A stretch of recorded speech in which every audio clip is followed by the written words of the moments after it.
ครับภาษาละนาก็บ่ใช่เรียนยากหยังนะครับต้านเรียนอักขระนะครับมันก็คือตัวอักษรน่ะเรียนไม้มันก็คือสระนะครับน่ะเทียบในภาษาไทยน่ะเห็นไหมเอา2อย่างนี้มาผสมกันตามหลักการของภาษาละนานะครับ7 วันเรื่องเดือนตั้นก็อ่านออกเขียนได้แล้วนะครับบ่ยากครับบ่ยากอ่านเรื่องที่มันยากมันก็คือว่าอีนะครับถ้าเราจะเอาไป อวดคนอื่นในฮู้ได้หันตัวเฮาเลยมันยากตอนนี้แล้วก็มันยากมันยากตรงนี้เพราะว่าภาษาละนาวของเฮามันเป็นภาษาที่มันตายไปแล้วนะครับเปิ้นบ่ได้ใช้ในทางราชการมาเมินนั่นอันนี้เนี่ยถ้าเฮาจะเอาไปโชว์ให้คนอื่นได้ฮู้ได้หันตัวเฮานี่นี่เฮาจะต้องใช้ภาษาอื่นๆนะครับมาเทียบเคียงเป็นภาษาของเฮานะครับแล้วก็เอาไปเขียนข้างบนพอนะครับเห็นไหมเป็นแย่เลยไหมอันภาษาที่มันใกล้เคียงภาษาละนาของเฮาเนี่ยก็คือภาษาไทยนะภาษาไทยนะนี่มันเกิดมาจากที่เดียวกันแล้วก็เนี่ยก็คือที่ป้อกุลามกำแหงที่เดียวกันนี้แล้วครับเห็นไหมเนี่ยมันแยกไปทางใต้หน่อยเจ้าอโยธยาประกอบว่าแปลงเป็นอักษรไทยมาอันแยกมาทางเหนือหน่อยเจ้าละนาประกอบมาแปลงเป็นอักขระละนานะนี่ไอ้2 ภาษาละนานะภาษาละนาภาษาไทยเนี่ยบางคำมันยังออกเสียงเหมือนกันอยู่นะครับเห็นไหมเนี่ยมันจะผิดแปลกกันไปเป็นบางคำนะครับเนี่ยครับแม้กระทั่งละนาของเขาก็ไม่ใช่ว่ามันเหมือนกันหมดนะครับมันเนี่ยมี4-5เผ่าพันธุ์กันนะครับเห็นไหมแต่ยวนแต่ลวดแต่ลือแต่เขินแต่ยองใช่ไหมแล้วมันก็กันแป้งๆกันออกไปแล้วก็แต่ฟังกันหูเรื่องอยู่นะครับฟังหูเรื่องเนี่ยหมู่เฮาก็ฟังภาษาไทยหูเรื่องเหมือนกันเนาะเห็นไหมมันก็เป็นอย่างนั้นไหมภาษานี่มันเกิดมาจากที่เดียวเราก็มันเป็นอย่างนั้นเห็นไหมครับก่อนที่เฮาจะเอาภาษาไทยเนี่ยมาเขียนเป็นภาษาละนาวของเฮานะครับเฮาไปก่อนในโลกนี่ก่อนนะครับเปิ้นแยกได้กันพ้องนะครับเห็นไหม ใกล้ๆนี่เลยเนี่ยเวียดนามเนี่ยนี่อันเดิมทีแล้วเวียดนามโบราณเพิ่นน่ะเพิ่นใช้อักษรอันยึกๆยือๆเหมือนภาษาจีนนั่นแหละครับนี่เนี่ยแต่เนื่องด้วยเพิ่นมีสงครามกันลากยาวนานมาแล้วก็200-300 ปีนะไม่ใช่น่ะมันเมินนะครับบอกไหมตั้งแต่สมัยสงครามเดียนเบียนฟูพุ่นละเนี่ยมาจนถึงอันสงครามอันเวียดนามเหนือเวียดนามใต้เนี่ยครับมาแล้วกันเมื่ออันปี2518เนี่ยนี่ครับเปิ้นก็เลยบ่ได้สามารถได้เปิ้นบ่มีเวลาถ่ายทอดอันภาษายึกๆยือๆภาษาโบราณเปิ้นมาสู้รุ่นลูกรุ่นหลานรุ่นเลนรุ่นโลนเบิ่เลยบ่นี่เนี่ยบัดเดี๋ยวนี้ลูกหลานเลนโลนเปิ้นอ่านบ่ได้เขียนได้ล่ะภาษาอันยึกๆยืออันโบราณของเปิ้นน่ะเพิ่นก็เลยหันไปเอาอักษรอาหรับิกมันก็ไปเขียนเป็นภาษาของเปิ้นน่ะนี่ไปใส่จุดใส่หมวกใส่ขีดใส่หมวกสะพานสะเปนนั่นนะภาษาเวียดนามน่ะเนี่ยไอ้จุดหมวกขีดไอ้หยังหมู่นั้นน่ะมันก็คืออันวรรณยุกต์นั่นล่ะครับเห็นไหม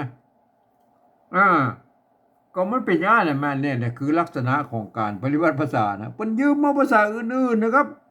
มาเทียบเคียงเป็นภาษาอันของเปิ้นน่ะแล้วก็ใส่จุดใส่หมวกใส่ขีดก็คือการปฏิวัตินะครับเพื่อให้ไม่ได้ตามเสียก็ใส่เครื่องหมายหยังเข้าไปนั่นไงแหม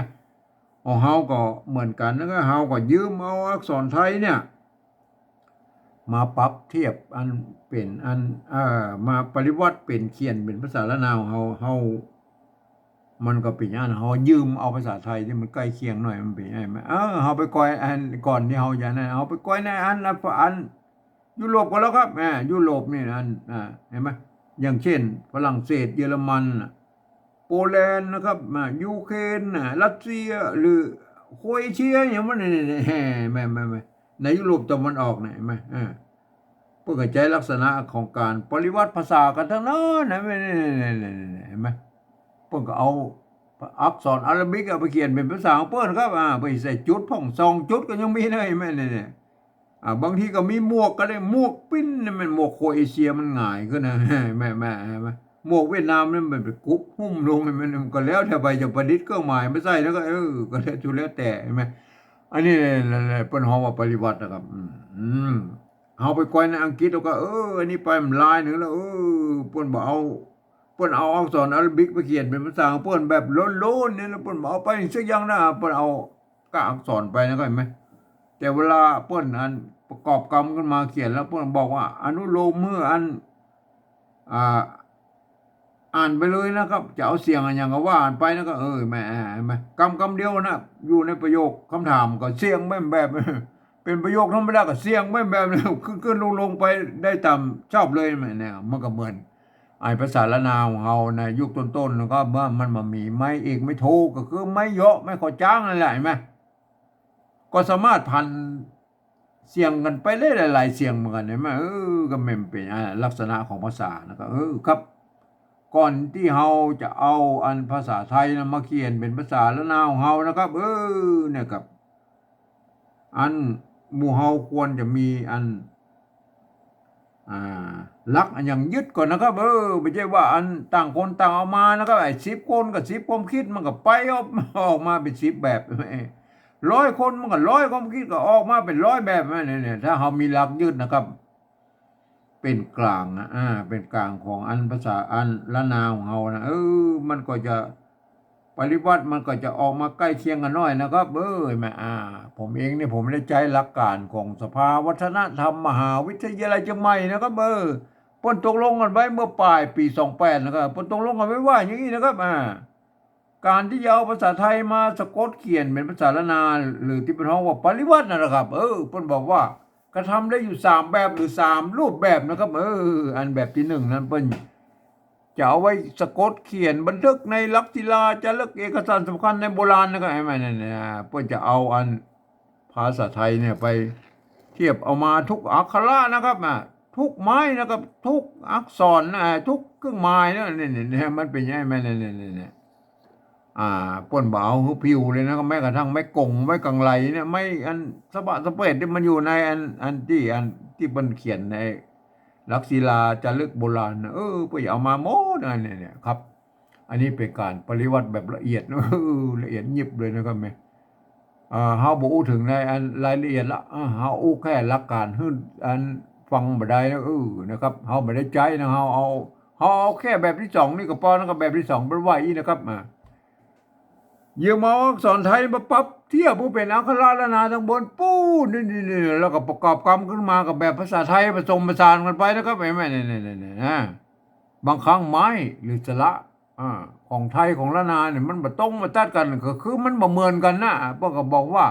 คือบูรณะกำศัพท์ได้นะครับคือหน้าตามันแบบไทยคือเอาภาษาอันสระไทยนะมาเขียนนะครับมันเป็นยังไงไหมแต่เวลาอ่านนะท่านต้องนึกถึงว่าอันนี้เป็นอักขระละนานะเนี่ยอย่างนี้เนี่ยอย่างตัวนี้อันนี้เนี่ยท่านเห็นเป็นตัวยอยักษ์นะครับเห็นไหมแต่เวลาประกอบในอันภาษาปริวัติแบบที่2แล้วนะท่านต้องหันว่าอันนี้เป็นตัวญะนะครับตัวญะเห็นไหมเนี่ยตัวยอยักษ์เนี่ยพอเอาเทียบเป็นตัวญะนะมันเป็นยังไงเนี่ยคนอื่นมาทั่วไปมาเห็นเป็นอันยอยักษ์ยังก็บ่ได้นะมันไม่เป็นมันจะเลิศเจ้าจ้ายังไงมันจะอ่านผิดสำเนียงหรือว่าผิดสำเนียงผิดเสียงผิดสำเนียงไหมมันเป็นยังไงคนทั่วไปต้องไปอ่านนะแบบที่3นู่นนะเดียวก็ว่าไอ้เรื่องปริวัติแบบที่3นะโอเคเฮามาแบบที่2นี่นะครับเนี่ยเปิ้นยืมเอาตัวยอยักษ์มาเป็นตัวญะเนี่ยไม่กา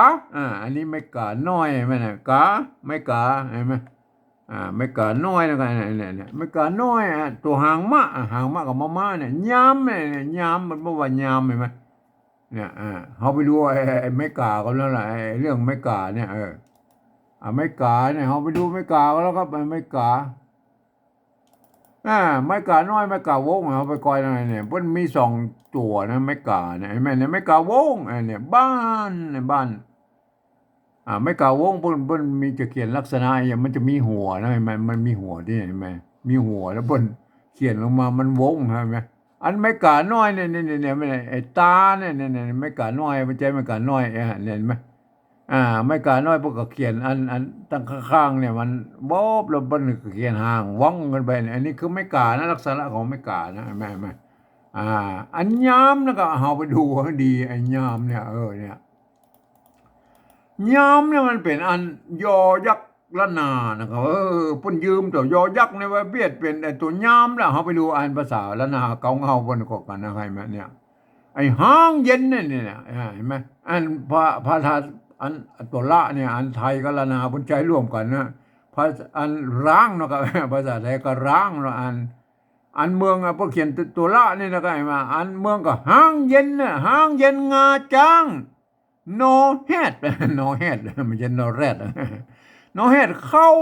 เยิงน่ะเข้าเยิงน่ะมันมีไม้ก็จ้างเนาะพวกอ่านว่าเข้าเยิงเนี่ยเข้าเยิงเนี่ยเนี่ยอันเป็นตมหายาไปแหวเปิ้นตมหายาเปิ้นเป็นเอี้ยเยิงอ่ะยังดูเยิงเนี่ยเยิงเปิ้นออกเสียงยอยักษ์แบบละนานะเนี่ย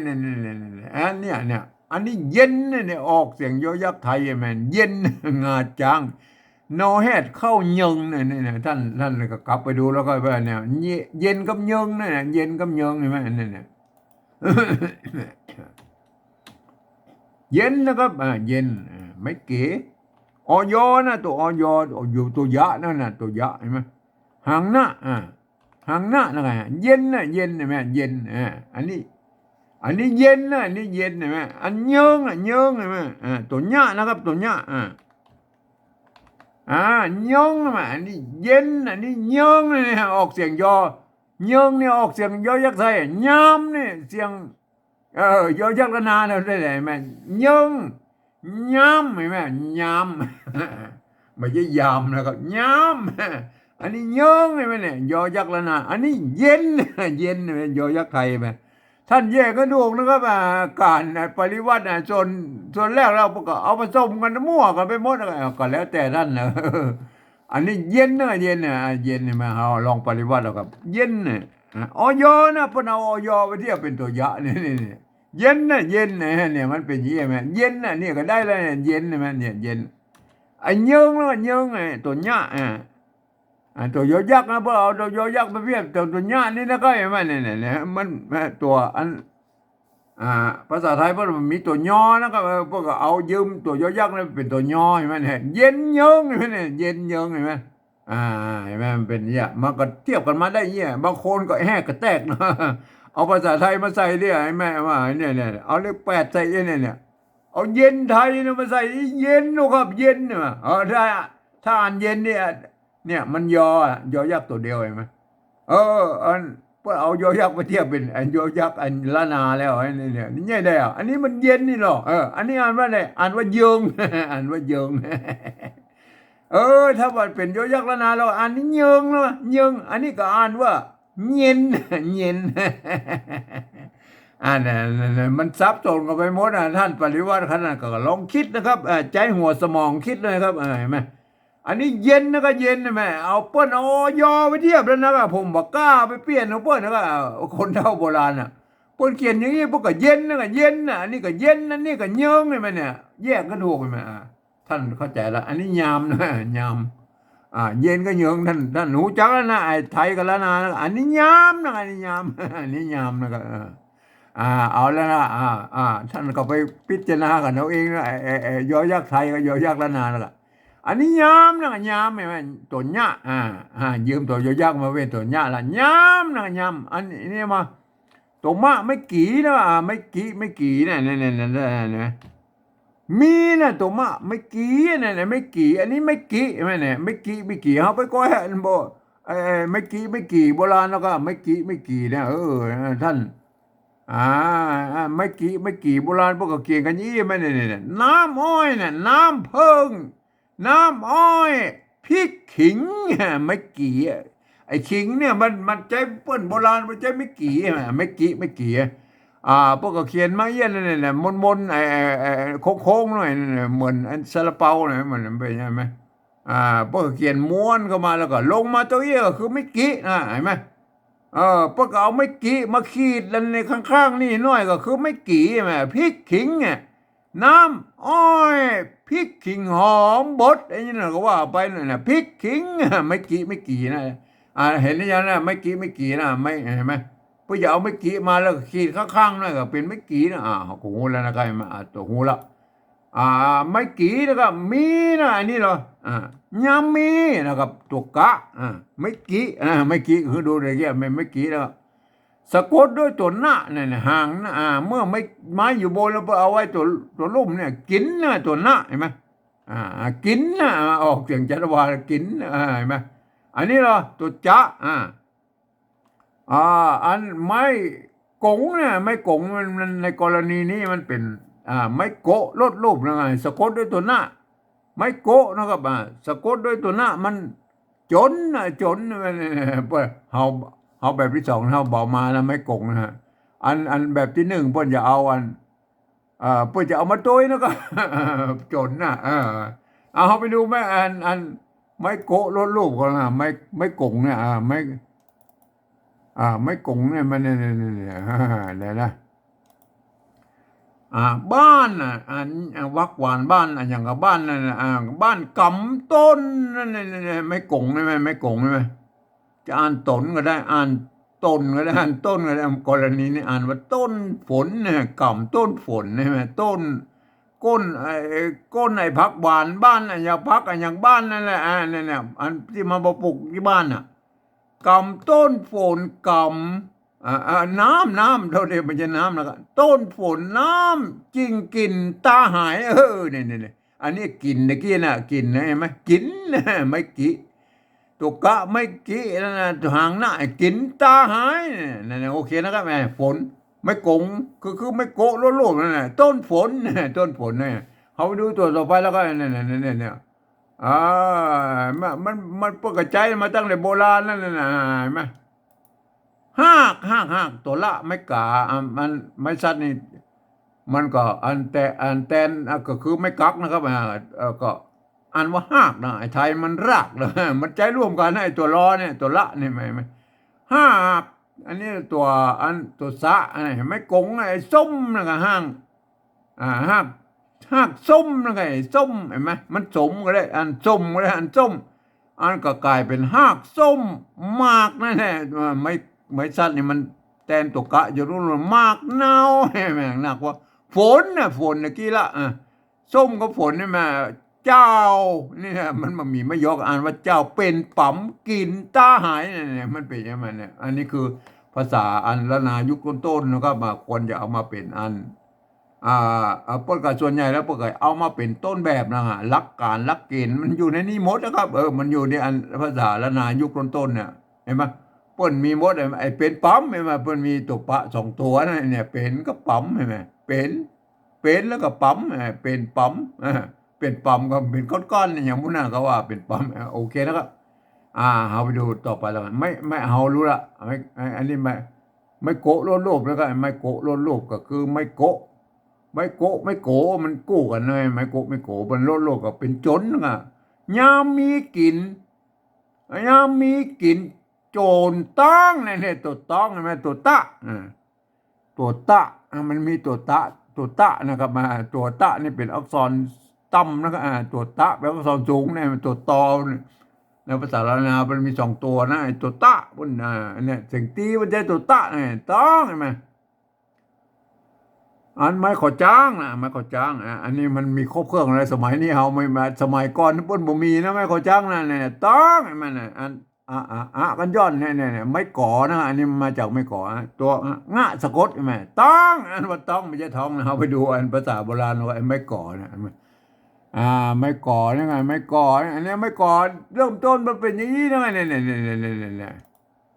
อันเนี้ยไส้เนี่ยมันมีไม่ยกอันว่าไส้แล้วก็ไส้เกลือนะ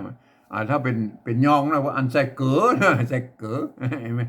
อันมันสระเอือกับสระเนี่ยอันปนใจร่วมกันในโบราณนะครับโบราณนะปนก็อย่างว่ามันตอนนั้นหมวดได้แยกกันนะครับไส้เกลือปอเนี่ยนะไม่ก่อนะครับปอตัดใช่ไหมปอตัดสะน้อยกินหายเห็นไหมมันเป็นไงปอนะไม่ก่อนะไงแม่ปนจะมีอันกันย้อนอยู่ตรง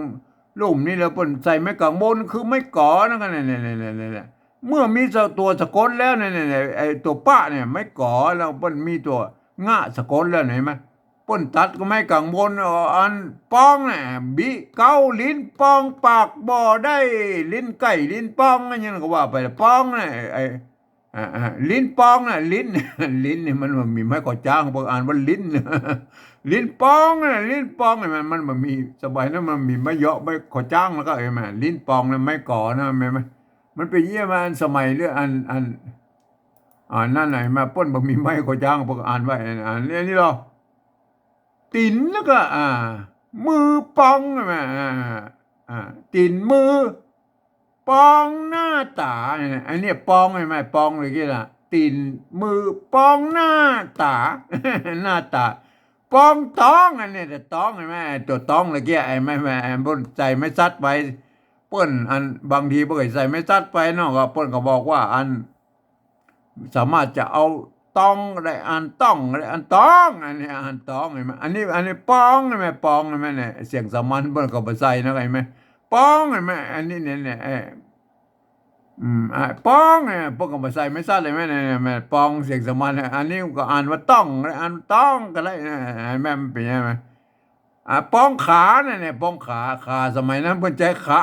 หางยาวนะก็ไอ้แม่ป้องต้องป้องขาเนี่ยมันเป็นยังไงเนี่ยไอ้ต้องต้องนี่ไหมเพิ่นใส่ไม่ซัดก็หมายความว่าท่านจะเอาต้องก็ได้อันต้องก็ได้ก็แล้วแต่นะมันสมัยนั้นมันยังไม่ได้สร้างในรุ่นหลังๆเพิ่นก็สร้างขึ้นมาคือมันครบเครื่องแล้วนะก็ไอ้มาเอาก็ดูแล้วไอ้มาเอาต้องนะต้องเนี่ยอันนี้เพิ่นอ่านว่าต้องนะอ่านว่าต้องนะครับตัวเราไปกัดนะครับกัดอันตัวตัวอันเนี่ยมันเป็นตัวกะนะครับมันไม่ใช่คอควายนะไอ้ตัวกะนะครับเห็นไหมกะขะงะมันถ้าไทยเป็นไอ้กะขะงะมันเป็นยังไงขะงะมันสองตัวนะไอ้อันของไทยนะเห็นไหมป้นก็เอาอันเขียนไปเป็นภาษาบาลีไทยเหมือนกันนะกะขะงะมันขะงะอันของละนามันกะขะงะน่ะมันกะนะครับเพิ่นออกเสียงกะนะเนี่ยกะตัวนี้เนี่ยตัวกะเพิ่นยืมคอควายมาเป็นแล้วไงคอควายเนี่ยมาเป็นตัวกะนะกะเป็นอักษรต่ำนะครับตัวกะเป็นอักษรสูงเนี่ยเหมือนตัวตะเนี่ยมั้ยตัวตะเป็นอักษรต่ำอันตัวตะเป็นอักษรสูงมันกู้กันนะอันตัวกอในภาษาอันละนาเพิ่นมี2ตัวกะกับตัวกะใช่มั้ยกะนะครับไม้ซัดไม้ซัดก็คือไม้พัดในกรณีนี้มันเป็นไม้พัดนะไงสะกดด้วยตัวดะนะครับออกเสียงจีแล้วมาเอากัดนะครับมันกะดาบะมันสะกดเนี่ยนะถ้ามันออกสะกดด้วยอันนั้นตัวหน้านี่เราตัวมานี่เรามันก็เนี่ยเป็นตัวหน้ามันก็อ่านว่ากันนะมันเสียงสามัญนะครับอันมันกะดาบะเนี่ยมันจะออกเป็นเสียงตีแล้วเนี่ยกะดาบะสะกดด้วยกะดาบะแล้วกัดเลยอ่านว่ากัดเห็นไหมมันเป็นยังไงอ่านว่ากัดแล้วไงแม่นะเอาไปดูอันภาษาโบราณเลย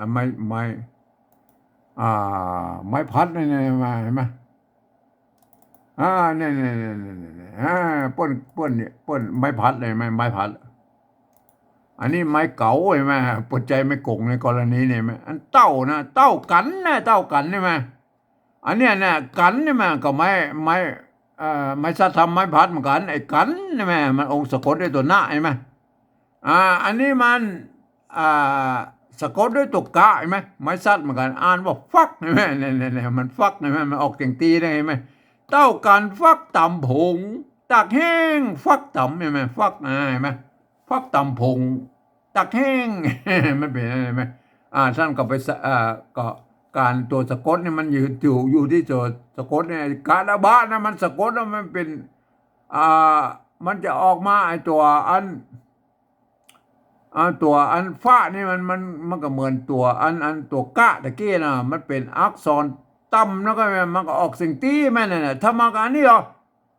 ถ้ามันตัวกะเนี่ยกาลบะมันนั่นสะกดด้วยตัวกะนี่หรอตัวกะเป็นอักษรสูงนะมันก็จะออกเป็นเสียงจัตวาใช่ไหมเนี่ยมันเป็นอย่างนี้ท่านก็ไปดูเอาตัวอย่างของโบราณเพิ่นนะครับมาพิจารณานะมันก็คล้ายๆอันหลักการของภาษาไทยนั่นแหละครับมันหลักการเดียวกันนะครับเนี่ยถ้ามันมาตัวกะมันสะกดตัวนี้มันเป็นกักใช่ไหมมันเสียงจัตวามันเป็นอย่างนี้ใช่ไหม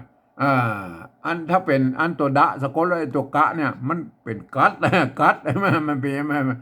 ตัวกะเป็นอักษรสูงเนี่ยมันสะกดด้วยตัวกะละบาเนี่ยมันเป็นอักษรเป็นเสียงจัตวานะไงไหมถ้าเป็นอันตัวฟ้าเนี่ยตัวฟ้าตัวกะตะกี้น่ะตัวกะใช่ไหมมันก็จะออกเป็นอันเสียงจีได้มาเป็นกัดเลยไหมเป็นกัดโอเคนะครับท่านลองไปพิจารณากันนะครับพิจารณาเห็นไหมอันไม้สั้นเนี่ยมันถ้ากะดาบะสะกดแล้วมันก็ถ้าเป็นอักษรสูงอักษรต่ำมันก็ต่างกันนะครับมันจะเป็นเสียงจัตวาหรือเสียงตีนะครับขอท่านก็ไป พิจารณากันนะครับอันนี้เนี่ยไม้สั้นนี่มันบ่มีอันไม้สั้นนี่มันบ่มีอันอันหยังมันบ่ใจอักสระเสียงสั้นสระเสียงยาวนะก็มันบ่ใจอย่างนั้นนะก็ไหมไม้สั้นนี่มันเป็นคล้ายๆอันสระเสียงกลางนะครับมันทำหน้าที่เป็นอันตึงสระเสียงยาวสระเสียงสั้นไม้สั้นไหมอันอื่นๆมันมีไม่กี่สั้นกับยาวไม่เก๋น่ะอันนี้สั้นยาวไหมไอ้ไม้สั้นนี่มันมีอันเดียวเนี่ยเห็นไหมมันก็เหมือนก็เป็นกลางเป็นกลางใช่ไหมก็ว่าท่านก็ว่าไปพิจารณากันนะครับตัวเราไปยามนะครับยามเฮาอูตะกี้ละตัวเนี้ยเปิ้นเยอะตัวเนี้ยเนี่ยเปิ้นยืมตัวยอยักษ์ไปเป็นตัวเนี้ยใช่ไหมไม่กาตัวมะมาห่างมะยามอันนี้บ่มีครับมันมีคำว่าบ่และมีนะครับบ่และมีนะครับบ่มีนะเห็นไหมอันบ่มีเนี่ยอันบ่เห็นไหมอันบ่อันมันเป็นอีนะครับอันโบราณนะมันบ่อนะครับบ่บ่มีเนี่ยมันเป็นบ่มีไหมบ่มีเนี่ยไหมคำว่าบ่มีเนี่ยมันเป็นอีนะครับเขียนแยกกันนะเห็นไหมอันโบราณยุคอันปลายของโบราณแล้วเพิ่นจะเอามาผสมกันเนี่ยมันเป็นกรรมพิเศษนะครับมันก็เลยกลายเป็นว่าเอาไม้กี่เลื่อนมานี่แล้วก็ตัดไม้กางม้วนออกนะแม่มันเป็นยี่ไหมเอาตัวม้านี่มันไว้ทั้งลุ่มนี่เห็นไหมเนี่ยเห็นไหมบ่มีอ่านว่าไม่ใช่บิมนะไม่ใช่อ่านว่าบิมอ่านว่าบ่มีมันเป็นคำพิเศษนะที่เพิ่นอ่านใจมาเป็นโบราณยุคปลายๆแล้วนะครับยุคต้นๆพวกก็เขียนอาจจะเขียนแยกกันนะครับเห็นไหมอันยุคปลายๆพวกก็พัฒนาเนาะภาษาอันละนามมันก็พัฒนามาเป็นอันนี้เนี่ยมันมีหลายตัวนะครับคำว่าไอ้เนี่ยคำที่มันอย่างมาเอามาผสมกันนะมันเขียนกันสั้นๆเนี่ยอย่างพี่น้องอย่างบอดี้ไปมาอย่างว่าเต้าเยอะแยะเป็นหมดประมาณ30ตัวนะมันเป็นยังไงเนี่ยคำว่าบ่มีเนี่ยเอาหัวบ่มีแล้วนะไอ้มาอันเนี่ยบ่มีก็โอเคนะก็บ่มีเขาก็บูรณะคำศัพท์พวกเปิ้นน้อยนะก็เนี่ยก็คือตุมาเนี่ยบ่อไทยใส่นะก็มีบ่อมีก็มอม้าไม่กี่เนี่ยอันนี้บูรณะคำศัพท์นะครับบ่มีนะบ่มีเนี่ยบูรณะคำศัพท์พวกเปิ้นนะครับเนี่ยตัวไหนอันนี้ตัวจนนี่ก็บูรณะคำศัพท์นะครับเนี่ยเขาบอกไม่กงมาด้วยนะเนี่ยมาไอ้กัดเนี่ยต้องเนี่ยมาตรงตัวนะกินเนี่ยมาตรงตัวนะมันเอาโอเคแล้วครับตัวอื่นก็มาตรงตัวมันยกเว้นไอ้ตัวจนเนี่ยมันเอาบอกไม่กงมาด้วยก็คือบูรณะคำศัพท์นะครับปน้องว่าบูรณะคำศัพท์หน่อยฮะอันบ่มีเนี่ยกับบูรณะคำศัพท์มันเป็นอันเนี่ยมันไม่ใช่บิมนะครับไม่ใช่บิมบูรณะคำศัพท์มันเป็นบ่มีเนี่ยมาตัวต่อไปนะไม่เก่าเข้าใช่ไหมมันจะเกี่ยวกันแล้วไอ้เข้าเยิงเนี่ยเห็นไหมไอ้เข้าเนี่ยไม่เก่านะครับไม่เก่าตัวคะอันตัวอันเนี่ยนี่อันเนี่ยมันมีไม้ซัดยังไงไหมมีไม้ซัดเลยไหมถ้าเป็นแบบที่หนึ่งไปเอาไม้ซัดมาตัวแล้วก็เฮาแบบที่สองนี่เฮาเอาแค่ไม้กดจังเข้าเนี่ยมันอ่านแบบไทยอย่างนี้ไงไม่มันเป็นอย่างนี้ไหม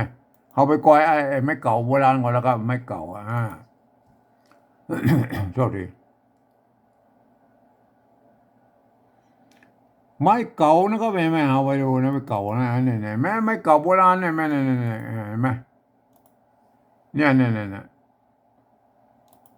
ตัวตะเนี่ยตัวตะไม่เก่า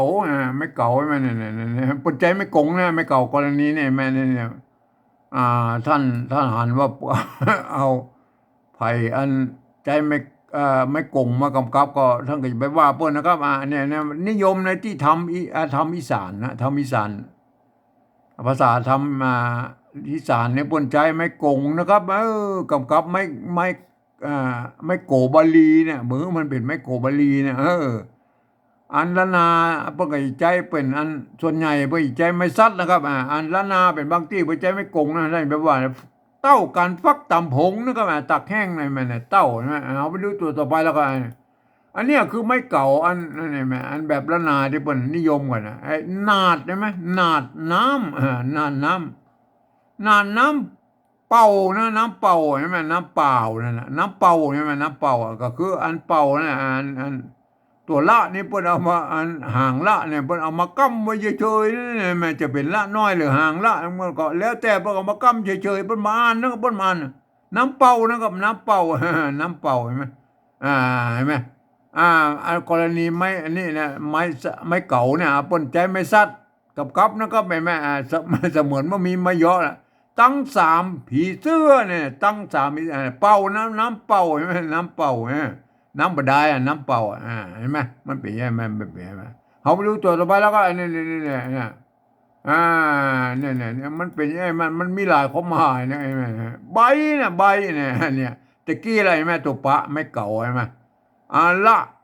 กำเหมือนกันเนี่ยกรณีนี้แม่มันเปิ้นอ่านเป๋าก็ได้อ่านเป้าก็ได้เปิ้นบ่อ่านตัวละนี่อ่านเป้าก็ได้กรณีมันนี่มันเป็นใบเป้ากับใบเป้าตองแตก มันเป็นเอาใบเป้านี่มาแปลงยานะครับใบเป้าตองแตกนะมาแปลงยานะครับไม่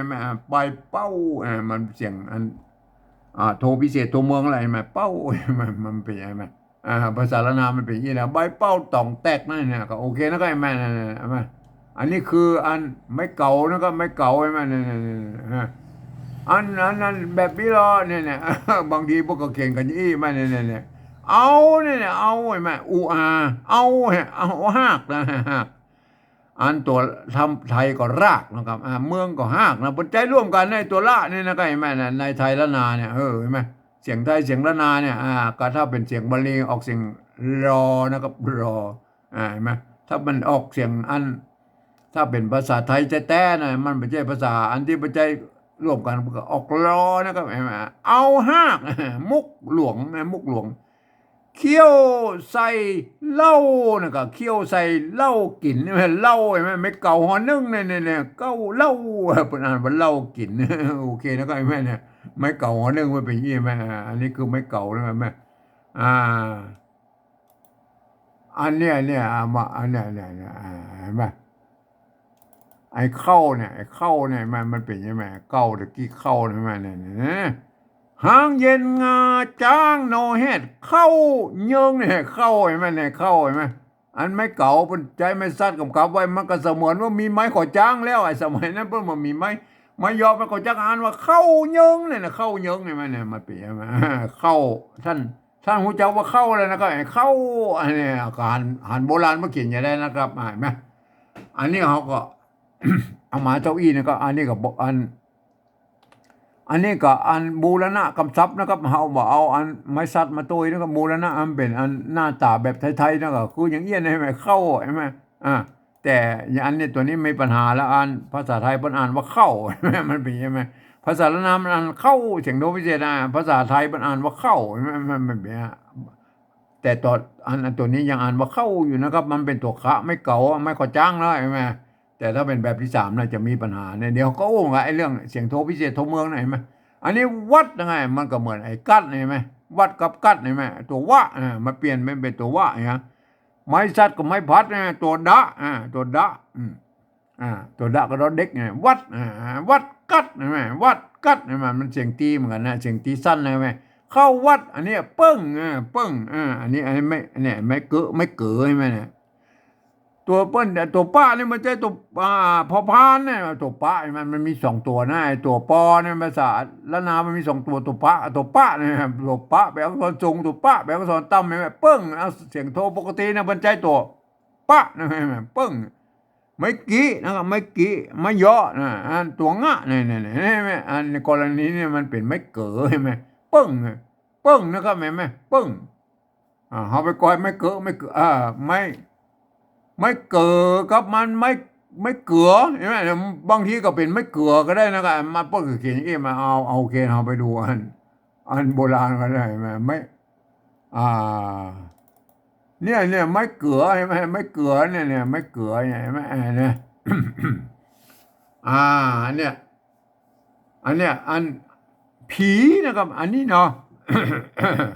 เนี่ยคือถ้าอ่ามันจะอ่าน มันเนี่ยมันไม่เกิดเสือนะอันถ้าเป็นยองนะเสือไอเสือไอเสือเนี่ยผีเสืออ่าเสือก็ได้เสือก็ได้อันเสือก็ได้นะผีเสือเสือเสือมันเสือไม่เกือใช่ไหมอ่านเป็นไม่เกือก็ได้อ่านเสือก็ได้อ่านเป็นไม่เกือก็ได้อ่านเสือเสือเสือเสือเสือเสือใช่ไหมมันเสือหลวงเนี่ย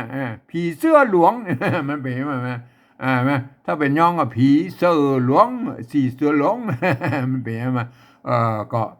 ถ้าอ่านทั่วไปก็อ่านผีเสื้อหลวงนะครับผีเสื้อหลวงนะไหมอันกรณีนี้มันเป็นไม่เกือครับผีเสื้อหลวงโบราณไปใช้รวมกันนะถ้วยน้อยนึ่งตวงเนี่ยนึ่งตวงเนี่ยมันเป็นยังไงอันนี้เป็นภาษาโบราณนะไงยุคต้นๆไปเป็นยังไงฮะดูตัวต่อไปแล้วก็เห็นไหม อันนี้เนี่ยกรณีที่มันเป็นอันไม่เกลือเนี่ยไม่เกลือแล้วถ้าอย่างไรเนี่ยเดือนเนี่ยเดือนไฟเนี่ยเดือนไฟแม่ลูกอ่อนเนี่ยเดือนไฟแม่ลูกอ่อนใช่ไหมไอ้เดือนน่ะเดือนไฟแม่ลูกอ่อนก็คืออันที่เพิ่นอยู่เดือนน่ะเกิดลูกแล้วก็อยู่เดือนไฟน่ะเดือนนี่แม่เดือนอันนี้กรณีมันเป็นไม่เกลือใช่ไหมสะกดด้วยตัวหน้าอยู่ตรงบนเขียนเป็นตัวละแตนนี่มันนะครับเพิ่นก็เขียนเป็นอันมา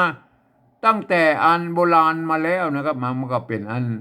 เป็นต้นตำรับของอันภาษาละนามานะอันนี้คือต้นตำรับของภาษาละนาแล้วกันเดือนไฟนะเดือนไฟมาเนี่ยอันนี้กรณีนี่มันเป็นไม่เกลือนะครับไม่เกลือสะกดด้วยตัวหน้าตำบลเป็นเดือนไฟแม่ลูกอ่อนนะเขาดูตัวต่อไปแล้วก็ดูต่อไปอันนี้กรณีนี่มันเป็นอันอ่า อันนี้เอานะก็เอานะครับเอานะครับกรณีนี้มันเป็นอันไม่ไม่เกิดนะครับมันไม่เกิดเด็กกี้มันไม่เดือนนะมันเป็นไม่เกิดนะครับไม่เกิดใช่ไหมสะกดด้วยตัวอันน่ะอยู่ตรงบนใช่ไหมพวกก็อ่านว่าเดือนไฟนะอันนี้กรณีเนี่ยน้ำเพิ่งไม่เกิดเพราะอ่านเพิ่งนะก็ไม่ใช่เพื่องนะครับมันไม่ใช่เพื่องนะน้ำเพิ่งนะน้ำเพิ่งน้ำอ้อยพริกขิงเนี่ยมันเป็นอันนี้น้ำเพิ่งนะเพิ่งมันเป็นไม่เก๋อนะครับไม่เก๋อใช่ไหมโบราณเพิ่นใช้ร่วมกันก็แล้วกันนะเอาหูละสมัยรุ่นหลังๆมาพวกก็แยกกันนะไม่เก๋ออ่าไม่เก๋อกับไม่เก๋อเนี่ยพวกก็แยกกันไปแล้วนะครับสมัยนั้นมันยังต้นมันก็ยังว่ามันเป็นภาษาละนายุคต้นๆนะครับพวกก็ใช้ร่วมกันอยู่นะครับก็โอเคนะครับท่านก็คนจะหูนะมันก็น่าจะเป็นอัน ภาษาที่มันมาจากเจ้ายองนะครับเพิ่นมาเขียนนะเอามาเป็นอันภาษาละนาของเขาเนี่ยมันน่าต้นแบบมันน่าถ้าจะมาจากเจ้ายองอันนี้อะไรตู้นะครับตัวตะอันนั้นแหละตัวตอในภาษาอันละนามันมี2ตัวตะกับตัวตะนะครับเนี่ยตัวตะเป็นอักษรสูงตัวตะเป็นอักษรต่ำมันโดนไม่โกะแล้วมันออกเสียงงั้นมันออกเป็นเสียงตีแล้วก็ไอ้มันมันเป็นไอ้กัดไอ้มันไอ้ตู้เนี่ยตู้ไอ้มันเนี่ยมันเป็นไอ้มันเนี่ยเขาไปคอยไอ้ตัวตะเพิ่นยืมตัวทอทหารมาเป็นตัวท่าเนี่ยอันไม่โกะกับสระโอเนี่ยอันว่าตู้นะครับอันว่าไม่ใช่ทูนะอันว่าตู้เขาไปคอยอันไม่โกะอันนี่นะเ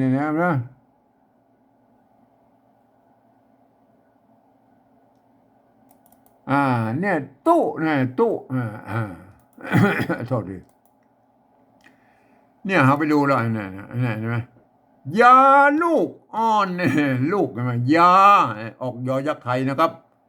ลูกนะครับมันเสมือนว่าไอ้ไม้กักอยู่ตรงบนเนี่ยไม้กักนี่มันแทนตัวกะอยู่ข้างๆนี่อ่านว่าลูกนะครับอ่อนเนี่ยมันว่ามีไม่ยอก็อ่านว่าอ่อน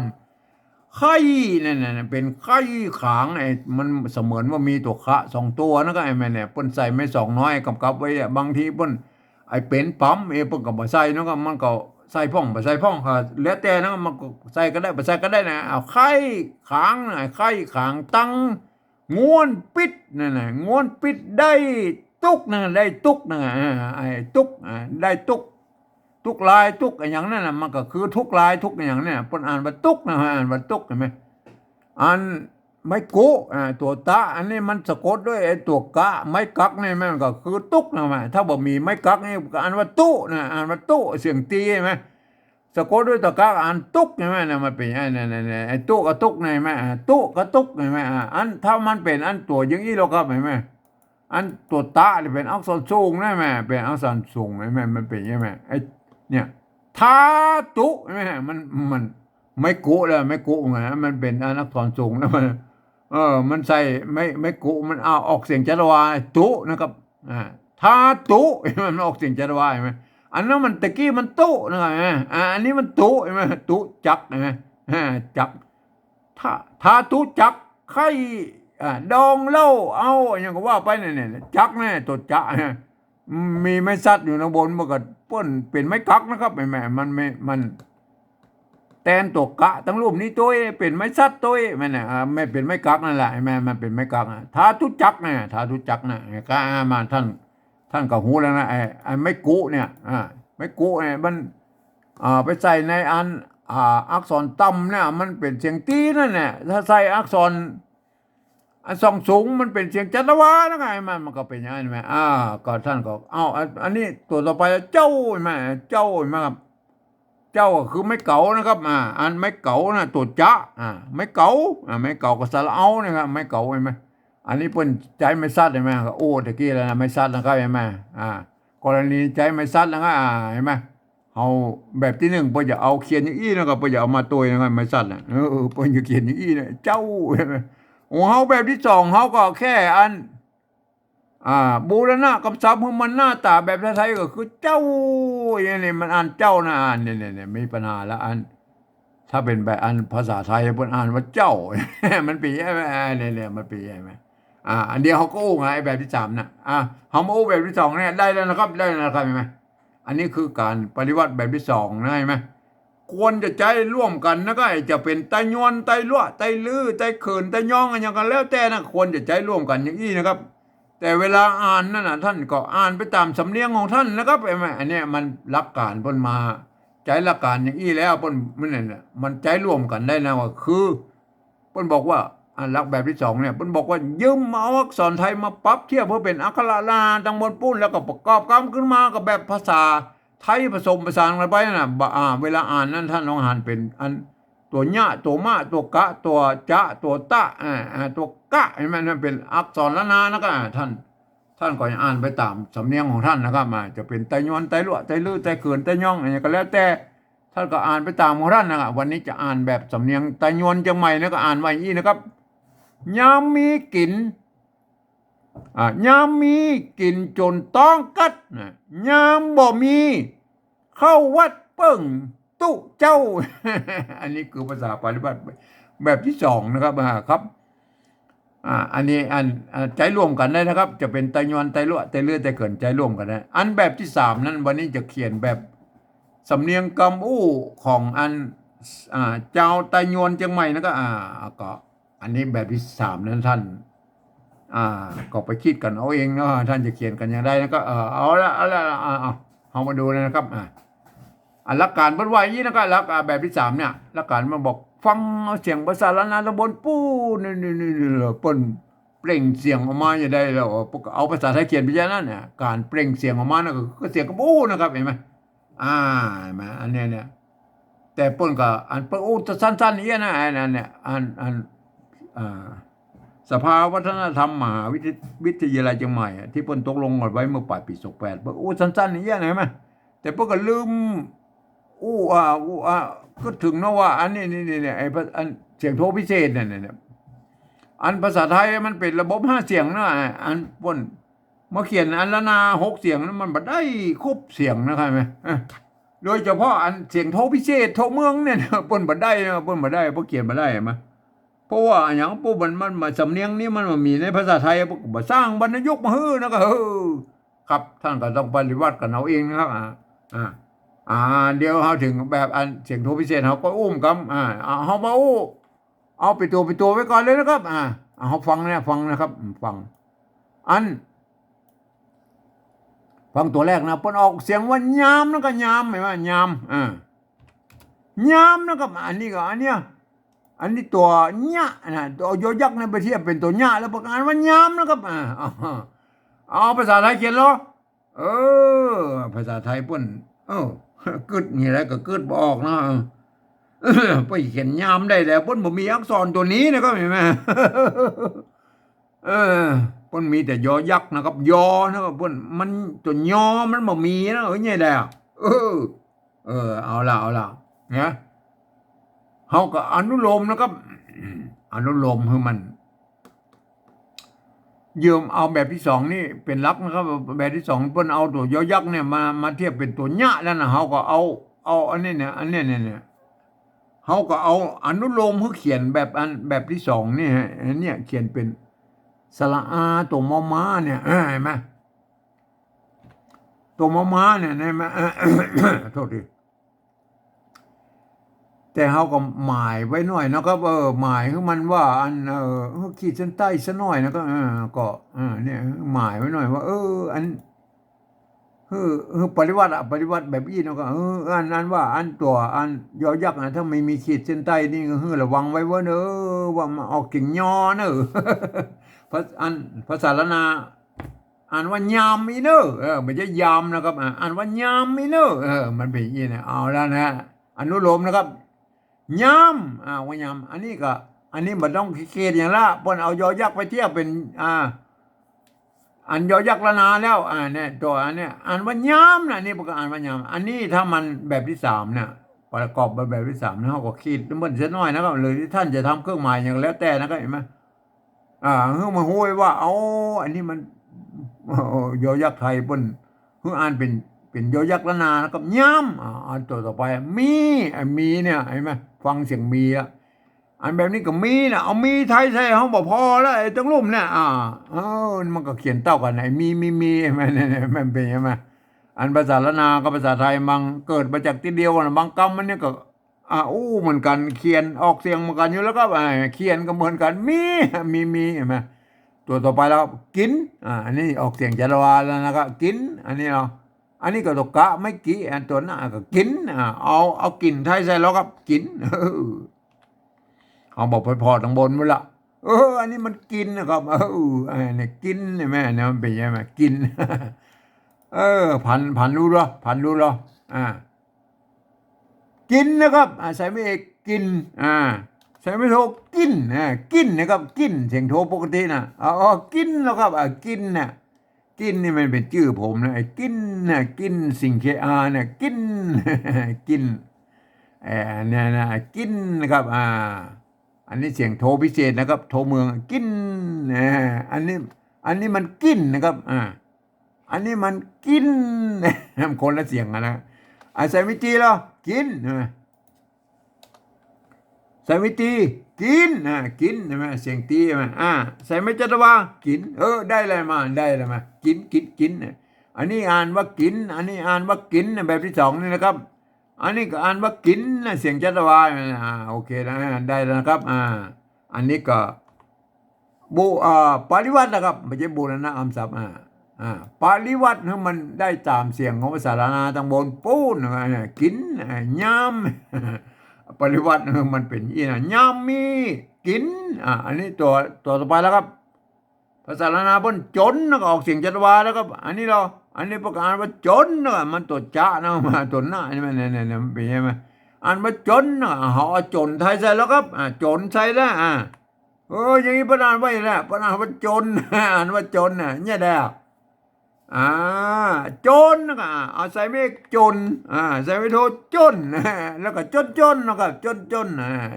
อันนี้มันจนเสียงโทนะครับโทปกตินะครับใส่แล้วก็จนมันเสียงโทพิเศษโทเมืองไงแม่จนใส่จุดไว้จนใส่ไม่เสตีไม่ตีจนใส่ไม่จะว่าจนแม่จนกินจนต้องแม่อันเนี้ยต้องจนนี่ก็ปริวัติทำแล้วปริวัตินะครับปริวัติได้แล้วนะกินจนเอาละตัวต่อไปนะครับตัวต่อไปภาษาละนาปนวัตต้องนะครับต้องเนี่ยตัวตะนะครับอันนี้ต้องเนี่ยตัวตะนะครับอันนี้ตัวตะอ่านว่าต้องนะเสียงตีเนี่ยนะเอาต้องเอาภาษาไทยเขียนแล้วนะครับเนี่ยเห็นไหม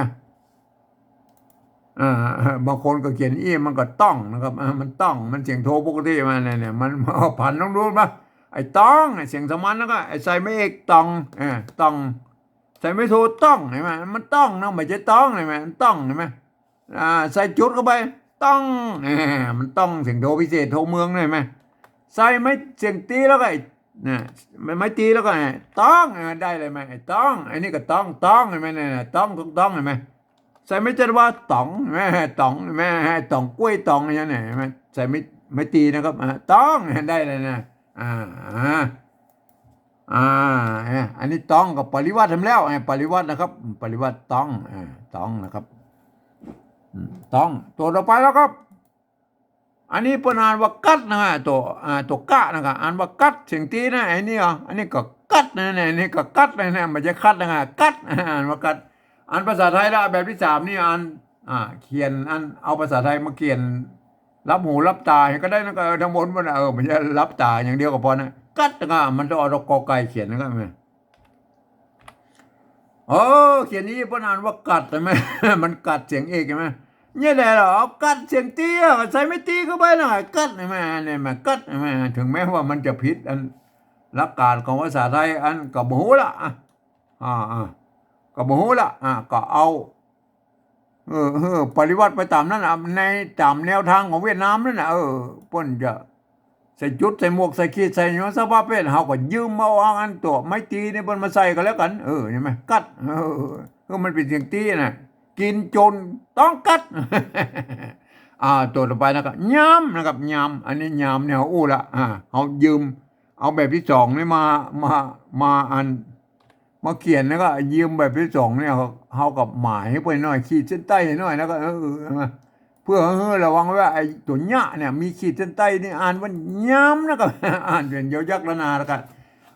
บ่มีนะครับเนี่ยบ่มีนะครับเนี่ยอ่านภาษาละนาเป็นบ่มีนะอ่านแบบนี้เหรอแบบที่สองก็บ่มีนะเขาบ่มีใส่แล้วก็บ่มีเอาบอกไปพอตำบลนั่นแหละเอาบ่มีไทยจะละมันเต่ากันเลยมั้ยเต่ากันเต่ากันก็แล้วไปนะไงไหมมันเต่ากันบ่มีมันเต่ากันโอเคนะอันตัวต่อไปแล้วก็เข้าเนี่ยเข้าเห็นไหมเนี่ยเข้าอันแบบที่สองนี่เปิดอ่านว่าเข้าเนี่ยเ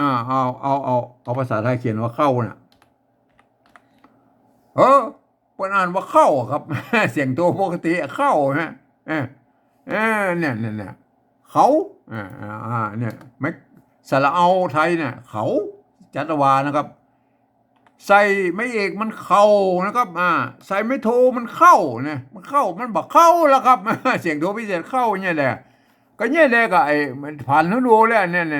ยกินจนต้องใกล้จอไหนนะก็ว่าผ่านมาดูแล้วก็ใส่จุดเข้าไปแล้วก็เนี่ยใส่จุดเข้าไปเข้าเนี่ยเห็นไหมเสียงโทพิเศษโทเมืองไหนมันตามแบบฉบับของกิ้นสิงคีคือผมนี่แหละมันเป็นยังไงวัดประสิงห์บางวัดตีเพี้ยนอะไรเนี่ยเสียงเนี่ยไปใช้ตัวเอียงเลยไหมวัดประสิงห์เชียงใหม่เห็นไหม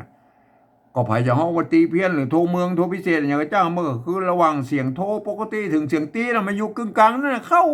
ให้มันเนี่ยโอเคนะครับไหมอันนี้ก็คือได้เลยนะครับไหมอันนี้ตามแนวทางก็เวียดนามเนี่ยไปใส่จุดใส่หมวกใส่ขีดอย่างมดสะสะเปดแล้วก็ไอ้แม่เปิดก็ปริวัติมันได้ตามเสียงของภาษาเวียดนามเปิดเอาอาราบิกมาเขียนบอกเห็นไหมมันก็เอาภาษาอื่นๆมาเขียนเป็นภาษาตัวเองแล้วไปใส่จุดใส่หมวกใส่ขีดคือปริวัตินั่นแหละครับเห็นไหมผมเองนี่ผมเอาแค่จุดมาใส่เห็นไหมหูไว้ว่าโอ้อันนี้มันเป็นเสียงโทพิเศษโทเบื้องก็เข้าเนี่ยตัวต่อไปนะครับได้แล้วนะครับเห็นไหมวัดนะครับวัดอันนี้ก็วัดเอาวัดไทยใส่แล้วเขาบอกพอละมันเต้าอะไรวัดเนี่ยมันได้ไหมวัดเนี่ยมันไอ้กัดนี่มันต้องเปลี่ยนในตัวอันนี้นะครับเปลี่ยนตัวอักษรไอ้วัดนี่มันตรงตัวแล้วมันได้มันตรงตัวเลยไหมวัดก็เอาได้ก็ได้ไปโอเคนะครับตัวต่อไปนะเปิ้งแล้วเนี่ยเปิ้นออกปอนะเปิ้งใช่ไหมเปิ้นออกเสียงโทปกติเปิ้งอันนี้ก็เปิ้งนะไม่ใช่เพิ่งนะเปิ้งนะเอาปอปลาเขียนแล้วนะครับเปิ้งนะครับเปิ้งเห็นไหมเปิ้งมันบอกเปิ้งแล้วก็เปิ้งใส่ไม่เอกแล้วเปิ้งครับ มันเปิ้งครับมันไม่ใช่เปิ้งครับอันเปิ้งใส่ไม่โทเปิ้งเนี่ยได้เปิ้งเห็นไหมเปิ้งเนี่ยเปิ้งแล้วก็เปิ้งแล้วก็เปิ้งซึ่งเปิ้งเสียงโทพิเศษเปิ้งเห็นไหมเปิ้งใส่ไม่ตีแล้วเปิ้งเปิ้งใส่ไม่จัดว่าเปิ้งเนี่ยได้นะเปิ้งนะใส่ไม่อีกเปิ้งเปิ้งนะใ ส่ไม่โทเปิ้งเปิ้งได้แล้วนะเปิ้งอันนี้คือบูรณะปริวัตินะครับคือมันได้ตามเสียงอันของภาษาละนานะเปิ้งเปิ้งเสียงโทนะเสียงโทปกตินะครับเปิ้งได้นะครับตัวต่อไปเจ้าเห็นไหมเนี่ยเจ้าเจ้าข้าเจ้าเนี่ยเจ้ามีเจ้าอีนะเจ้าเจ้าเห็นไหมเนี่ยเพิ่นอ่านว่าเจ้านะตัวจะไม่เก่าไม่ขอจ้างนะเจ้าเห็นไหมเอาเจ้าไทยใส่เขียนแล้วเพิ่นอ่านว่าเจ้าครับอ่านว่าเจ้าเสียงโทปกติเห็นไหมเนี่ยอ่านว่าเจ้าเนี่ยสะกดดูละเจ้าเสียงสามัญนะครับใส่ไม่เอกเจ้าใส่ไม่โทเจ้าเจ้ามันแบบเจ้าแล้วครับเห็นยังไงมันเสียงโทพิเศษโทเมืองเลยเนี่ยเขาก็ผมเองก็จะจุดเลยเจ้านะครับมันเสียงโทพิเศษใช่ไหมเจ้าเสียงโทพิเศษอ่านใส่ไม่ตีหรอเจ้าใช่ไหมเจ้าใส่ไม่จัดว่าเจ้าได้กูเสียงนะพันแบบผมนี่ได้กูเสียงนะไงเจ้าใส่ไม่เจ้าใส่ไม่โทเจ้าเจ้าใช่ไหมมันเสียงโทปกตินะครับใส่จุดเข้าไปเจ้าเสียงโทพิเศษโทเมืองตามสำเนียงเชียงใหม่ตะยวนเนี่ยเจ้าเนี่ยโอเคนะครับก็ได้แล้วนะครับภาษาปฏิวัติแบบ3นี่นะครับเห็นไหมตามสำเนียงเชียงใหม่ตะยวนนะครับก็อ่านกันได้แล้วนะครับเห็นไหมถึงแม้ว่าท่านจะเป็นฝรั่งมังค่าลูกที่ไหนมาในเฮียนภาษาไทยมาเรียบร้อยแล้วนะครับท่านก็อ่านไปตามหลักการของภาษาไทยนะครับเกือบทุกประการนะยกเว้นนะครับยกเว้นคำที่มีจุดอย่างนี้นี่อ่านออกเสียงโทพิเศษโทเมืองนะครับเห็นไหมเนี่ยคำที่มีอันไม้จัตวาอย่างนี้เห็นไหมก็ออกเป็นเสียงจัตวานะก็เนี่ยคำที่มีเสียงไม้ตีอย่างนี้ก็ออกเป็นเสียงตีนะก็ว่าไปนะครับเห็นไหมคำที่เป็นอยเป็นพยัญชนะต้นก็อ่านเป็นเสียงยอยักษ์ไทยนะครับคำที่เป็นยอยักษ์ยอยักษ์ตัวเดียวมีขีดอย่างนี้ก็อ่านเป็นอันออกเสียงยอยักษ์ละนานะครับเนี่ยถ้าอ่านแล้วท่านก็จะได้สำเนียงเชียงใหม่แต่โยนไปเลยนะครับเห็นไหมอ่านไว้อย่างนี้นะครับยามมีกินจนต้องกัดยามบ่มีเข้าวัดเปิ้งตู้เจ้าอันนี้ตู้เต็มตัวนะครับโทษทีนะครับตู้นะครับตู้นะครับเสียงตีก็ใช้อันตัวตะนะครับตัวเต่านะครับอันนี้เป็นตู้นะครับตู้ตู้อันนี้มันตู้นะครับตู้เสียงเอกตู้กับเสียงตีได้ไหมตู้เจ้านะฮะแม่เสียงตีก็ใส่ไม่ตีตู้นะตู้โทษทีไปตกตู้ไปนะครับฟังไว้นะฮะฟังอ่านเลยนะครับยามมีกินจนต้องกัดยามบ่มีเข้าวัดเปิ้งตู้เจ้าได้แล้วครับอันนี้คือสำเนียงเชียงใหม่แต่โยนนะครับเห็นไหมแบบที่2นี่ก็ไปตะกี้แล้วเห็นไหมก็ท่านต้องรู้หลักการว่าเฮาควรจะใจร่วมกันในใจโยนใจรั่วใจลื้อใจเกินมันก็น่าจะเขียนได้อย่างเนี่ยเทียบเคียงแต่เวลาอ่านท่านจะต้องอ่านแบบสำเนียงของท่านนะครับแต่โยนใจรั่วใจลื้อใจเกินเนี่ยมันก็เขียนแบบเดียวกันนะแต่เวลาอ่านกับท่านก็ไปอ่านไปตามสำเนียงของท่านนะครับไหมวันนี้จะอ่านแบบสำเนียงเชียงใหม่แต่โยนอ่านไปอย่างนี้นะครับยามมีกินจนต้องกัดยามบ่มีเข้าวัดเปิ้งตู้เจ้านี่โอเคนะครับอ่านภาษาละนาทางบนปูนส่วนใหญ่แล้วปกติเก่งกันอย่างนี้นะครับมันก็อย่างว่านะครับละนาของเขามันมีหลายเผ่าพันธุ์แต่ยวนแต่ลวแต่ลือแต่เกินย่องๆไงมันแต่2-3เผ่าพันธุ์เขายังบอกถึงเด้อนะก็ย่อยๆไปนะเห็นไหมปกติทายทอดกันมาตามตามสายของเพิ่นนะครับมาถึงประเดี๋ยวนี้ท่านไปหั่นอันนี้ไม่เก่าเพิ่นใจไม่โกงกับเก่าไว้ก็ท่านก็จะไปว่าเพิ่นก็แม่นี่บ่มีเพิ่นเขียนแยกกันก็แล้วแต่นะก็แล้วแต่มันก็เป็นอันนี้มาก็มีเล่มหลายๆคำมันก็เขียนกันได้หลายๆแบบนะครับครับแต่เพิ่นก็อ่านกันได้นะครับวันนี้จะอ่านแบบสำเนียงเชียงใหม่แต่ยวนนะครับอ่านว่าอย่างนี้นะครับยามมีกินจนต้องกัดยามบ่มีเข้าวัดเปิ้งตู้เจ้าอันนี้สำเนียงเชียงใหม่แต่ยวนนะครับมาครับวันนี้มันเป็นการปริวัติอันภาษาละนาแบบสำเนียงไตยวนเชียงใหม่นะครับครับเป็นตัวอย่างอันท่านที่เป็นอันตัวอันไต